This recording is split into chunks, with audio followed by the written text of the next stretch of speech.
ये घटना 1989 की है। हमारे गांव में एक दादाजी हैं जो उन दिनों मतलब 1989 में उड़ीसा के मयूरभंज डिस्ट्रिक्ट में एक फॉरेस्ट ऑफिसर के तौर पे काम करते थे। मयूरभंज जिले में ही एक जगह है जिसका नाम काटिबदा है। उस इलाके में एक बहुत बड़ा और घना जंगल है जिसे लोग काटिबदा जंगल के नाम से जानते हैं। और उस जंगल में एक बड़ा सा तालाब है और साथ में एक बड़ा सा बरगद का पेड़ भी है। बहुत साल पहले भारत के स्वतंत्रता आंदोलन के दौरान इस जंगल में ब्रिटिश पुलिस और क्रांतिकारियों के बीच कई मुठभेड़ हुई थी। और स्वतंत्रता आंदोलन के दौरान ये जगह पूर्वी क्षेत्र में क्रांतिकारियों का एक बहुत ही प्रमुख गढ़ हुआ करता था और उस जंगल में पुलिस और क्रांतिकारियों के बीच संघर्ष के दौरान उड़ीसा और बंगाल के बहुत से क्रांतिकारियों ने अपने प्राणों की आहुति दी थी। मुठभेड़ के बाद अक्सर ब्रिटिश पुलिस शहीद क्रांतिकारियों की लाशों को उस जंगल वाले तालाब में ही फेंक देते थे और अगर कोई क्रांतिकारी जिंदा पकड़ा जाता तो उसको उस बरगद के पेड़ पर ही फांसी पर लटका दिया जाता। बंगाल के शेर के नाम से मशहूर जितेंद्र नाथ घोष उर्फ भागा जतिन भी उसी जंगल में शहीद होने वाले क्रांतिकारियों में से एक है। 9 सितंबर 1915 को इसी जंगल में अंग्रेजों से हुई मुठभेड़ में वो बुरी तरह घायल हो गए थे। बाद में उनको बालासोर जिले के सदर हॉस्पिटल में भी भर्ती कराया गया, लेकिन 10 सितंबर को उनकी शहादत हो गई। फिर कुछ साल बाद जब भारत आज़ाद हुआ तो आज़ादी के बाद यह जंगल भी भारत सरकार के कंट्रोल में आ गया और इसकी सुरक्षा के लिए यहाँ सरकार की तरफ से अधिकारी नियुक्त कर दिए गए थे। अब यह कहानी ऐसी है कि 1989 में हमारे गांव के वो दादाजी उसी जंगल में बतौर फॉरेस्ट ऑफिसर तैनात थे और उन्हें हर रात जंगल में देखने जाना होता था। वैसे तो उन्हें जंगल में काम करते हुए इस सर्विस में 30 साल हो चुके थे, लेकिन उस काटिबदा जंगल में आए हुए उन्हें मुश्किल से एक ही महीना हुआ था। तो एक रात ऐसा हुआ कि जब वो जंगल में घूम रहे थे तो उन्हें अचानक जंगल में से कुछ डरावनी आवाजें सुनाई देने लगी। जंगल से अजीबी तरीके से चीखने चिल्लाने की आवाजें आ रही थी और चीखों के साथ साथ गोलियां चलने की आवाजें भी आ रही थी। दादाजी ने सोचा कि शायद तस्करों का कोई गिरोह जंगल में आ गया है और उनका सामना किसी जंगली जानवर से हो गया है। तो उन्होंने जल्दी से वायरलेस फोन से अपने सीनियर ऑफिसर के पास मैसेज भेजा और कुछ ही देर में 8 या 10 फॉरेस्ट गार्ड्स भी हाथों में हथियार लिए वहां पहुंच गए।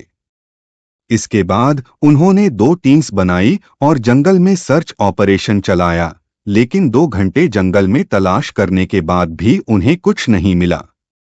ऊपर से हैरानी की बात ये थी कि जिस जगह से वो गोलियां चलने की आवाजें आ रही थी वहां ना तो जमीन पर कोई कारतूस पड़े थे और ना जमीन पे किसी इंसान या जानवर के पैरों के निशान बने थे।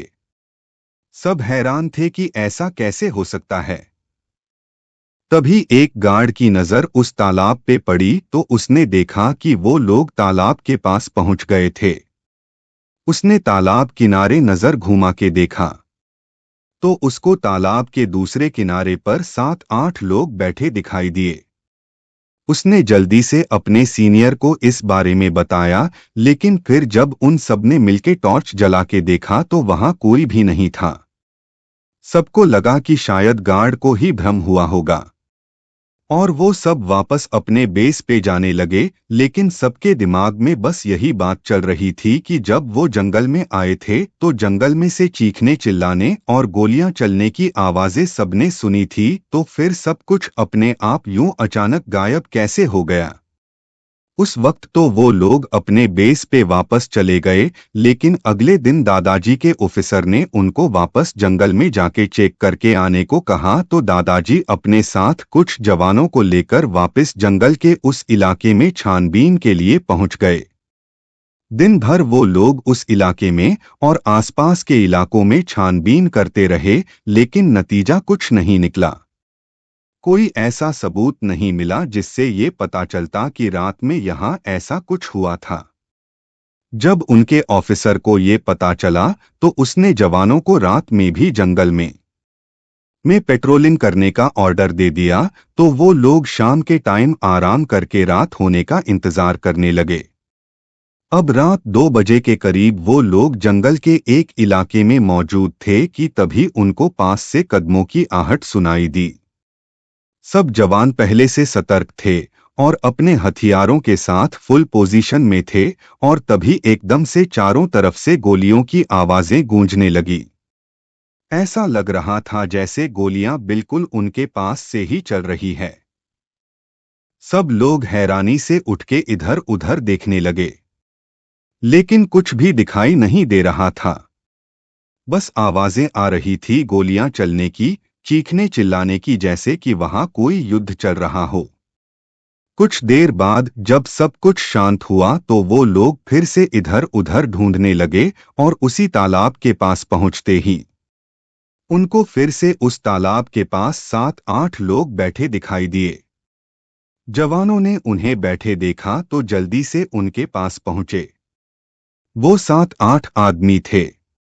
उन सभी के शरीर पे खून लगा हुआ था और उन्होंने पुराने जमाने के धोती और कुर्ता पहने हुए थे, और उनके पास पुराने जमाने में इस्तेमाल की जाने वाली पिस्तौलें भी थी। फिर उनमें से एक आदमी उन जवानों से बोला, दोस्तों डरो मत, आज हमने अंग्रेजी पुलिस वालों के एक गिरोह को खत्म कर दिया है, लेकिन हम खुद बच नहीं पाए। हमने अपने आप को भारत माता को समर्पित कर दिया है, और इससे ज्यादा गर्व की बात क्या हो सकती है। हमारी ये क्रांति एक दिन आजादी जरूर दिलाएगी, वंदे मातरम। और उसके लिए कहते ही वो पूरा इलाका वंदे मातरम की आवाज़ों से गूंज उठा।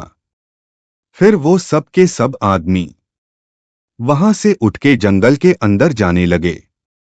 अब उनके चेहरे दादाजी और उन जवानों को साफ साफ दिखाई दे रहे थे। उन सबके चेहरे बिल्कुल सफेद थे। खून से लथपथ किसी की आंख खुली थी, जैसे आंख में गोली लगी हो तो किसी का सर फटा हुआ था। लेकिन उनके शरीर में एक अलग ही तरह का तेज था। इसी बीच उनमें से एक आदमी की नजर दादाजी की तरफ पड़ी तो वो वहीं रुक के उनसे बोला, डरो मत मेरे दोस्त, हमने अपना सब कुछ इस देश के लिए समर्पित कर दिया है। हमें इस बात का दुख नहीं है कि हमारा अंतिम संस्कार नहीं हो सका, बल्कि इस बात की खुशी है कि हम अपनी मातृभूमि के लिए कुछ कर सके। और ये जो गोलियां चलने की आवाज तुमने सुनी थी, ये एक ऐसा कालचक्र है जिसे हम चाह कर भी नहीं रोक सकते। जिन अंग्रेज पुलिस वालों से हमारी मुठभेड़ हुई थी, उनकी आत्माएं आज भी इसी जंगल में मौजूद हैं, और ये चक्र किसी न किसी समय खुद को दोहराता है। हम उस काल चक्र में फंस गए हैं जिससे शायद ही कभी आजाद हो पाएं। लेकिन हम सब खुश हैं। बच्चों, हमारे बारे में जानकर दुखी मत होना, क्योंकि यही हमारी नियति है। और इतना कहकर वो सब के सब वहां से गायब हो गए। आज भी जब दादाजी हमारे सामने ये कहानी दोहराते हैं तो उनकी आंखें भर आती हैं। सच में मातृभूमि से बड़ा प्रेम शायद इस दुनिया में कोई नहीं है।